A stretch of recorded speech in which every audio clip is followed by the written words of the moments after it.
Hi guys, today we are having a look at where Chelsea's famous 2018-2019 Europa League winning first 11 squad are. If you enjoyed this video, please consider hitting that like button and subscribe to the channel if you're new. The 2018-2019 Europa League was a mismatch, with Arsenal suffering a 4-1 defeat at the hands of a much hungrier and much more clinical Blues side that deserved the trophy. So let's have a look at where the Blues squad that featured in the match as the first 11 are right now. Goalkeeper Kepa Arrizabalaga, Chelsea.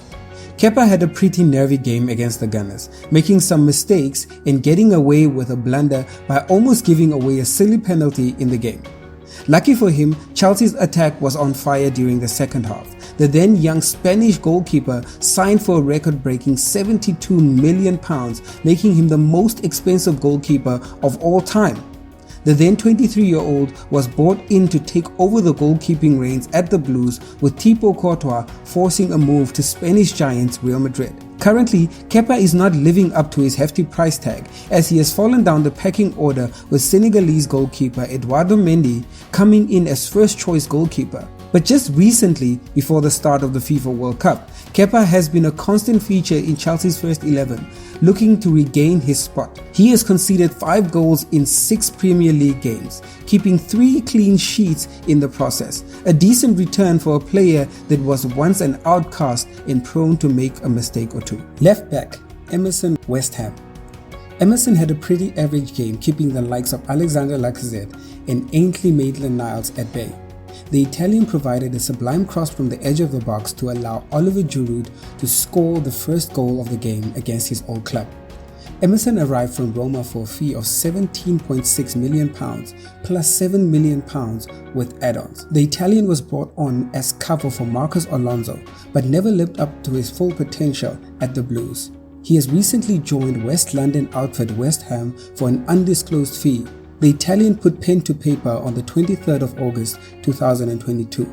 He signed a 4-year deal with the Hammers that includes an option for an extra year. Hopefully the player can find his feet at his new home and put his average Chelsea playing days behind him. Centre back David Luiz, Flamengo, Brazil. With Cahill out with injury for most games during the tournament, Conte had to call on Luiz for the final. The soon-to-be Arsenal defender had a pretty quiet game, as Arsenal did not offer much threat in the final third. The former Brazilian international currently plays for Flamengo in Brazil's top flight after leaving Arsenal when his contract expired in 2021. Luiz has since helped Flamengo lift the Copa do Brasil and the Copa Libertadores in 2022. The club hadn't lifted the Copa do Brasil since 2013. And judging by the way he is enjoying life in his home country, one can say that the player is having the time of his life. Centre back, Andreas Christensen, Barcelona. Christensen was young, but showed his defensive attributes in the tournament by playing in all of Chelsea's Europa League games and putting in an impressive performance in the final. Andreas Christensen ended his 10-year stay at the Blues by signing for Catalonian giants Barcelona this past summer. The player's contract included a €430 million release clause inserted in it. The Danish defender has had a slow start in Catalonia, with the player making just 11 appearances for Barcelona in all competitions so far. But with Gerard Piqué retiring, the player has the chance to cement his spot at the back. Right back, Cesar Azpilicueta, Chelsea. Dave, as he is known to Chelsea fans, has been one of the few players left at the Blues squad that won the Europa League in 2019. The player was solid in defense in the final and made some impressive blocks to deny Arsenal's players from scoring. Azpilicueta had truly put in a true captain's performance. Cesar is as reliable and as feisty as he was in 2019, barely putting a foot wrong. Reports had recently linked the skipper to a move to Spanish high rollers Barcelona, but he quickly put them to bed by pinning a 2-year contract with the Blues. I'm sure Blues fans will continue appreciating his loyalty and his true sportsmanship. Midfield, N'Golo Kante, Chelsea. The French international has been a rock for the club since joining the Blues from the Foxes. During the Europa League final, the player barely put a foot wrong, keeping the likes of Ozil at bay, preventing the player from stamping his authority on the game.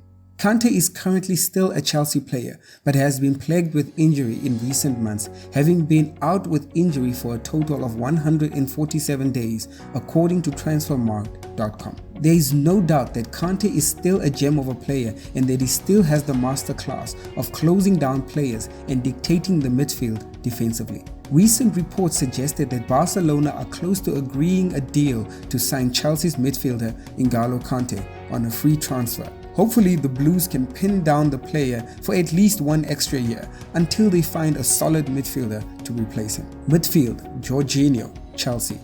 The Italian had a whopping 89% passing accuracy, helping to string things together for the Blues in midfield during the final. The Italian is integral to how Chelsea play, and when he is not on song, things become even more difficult for the rest of the team. He has 13 appearances in the league so far and still is a trusted player for every manager that comes in to Chelsea. With Chelsea sitting at 8th at the time of recording this video, hopefully the player can find his mojo back and help the Blues climb up the table. Midfield, Mateo Kovacic, Chelsea. Mateo arrived from Real Madrid on loan that season, hoping to make his mark at the Blues. The Croatian played in over 80% of the Europa League games and was selected ahead of Englishman Ross Barkley. The final was one of Kovacic's most impressive games, keeping Arsenal's midfield at bay, closing down effectively and winning key battles in midfield. Currently still playing for the Blues, Mateo is a fan favorite and has been one of the club's key and consistent performers, just like Jorginho. Kovacic is widely underrated, especially when he plays for the Blues.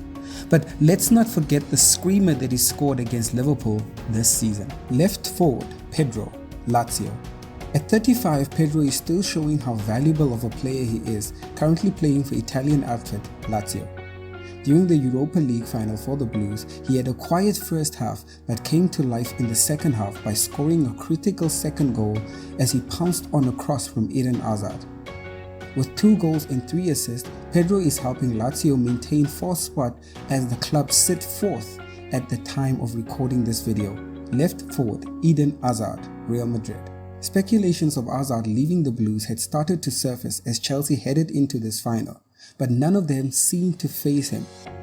The Belgian put in a stellar performance as he assisted Pedro's goal, scored a penalty and combined well with Giroud to score his second goal of the game.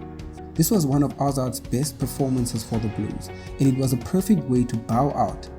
But the past 3 years have not been kind to the Belgian attacker as he joined Los Blancos in June 2019 for then 100 million euros, which could rise to 140 million euros with add-ons. In addition to that, Hazard sets Madrid back with a £400,000 per week salary, according to reports.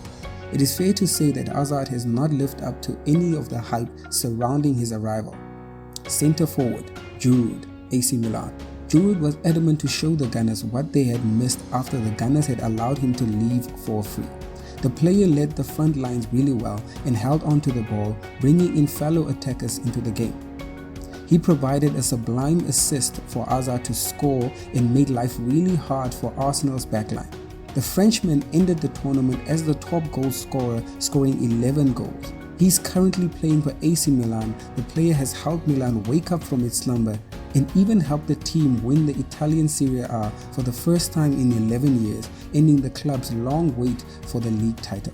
This year, Giroud started the season on fire for a 36-year-old that is, scoring 12 goals in all competitions for the Italian club. Well guys, thank you so much for making the time to watch this video. If you enjoyed this video, please click that subscribe button and don't forget to hit that like button. It will help me a lot. Thank you so much for watching and I'll see you in the next one. Peace.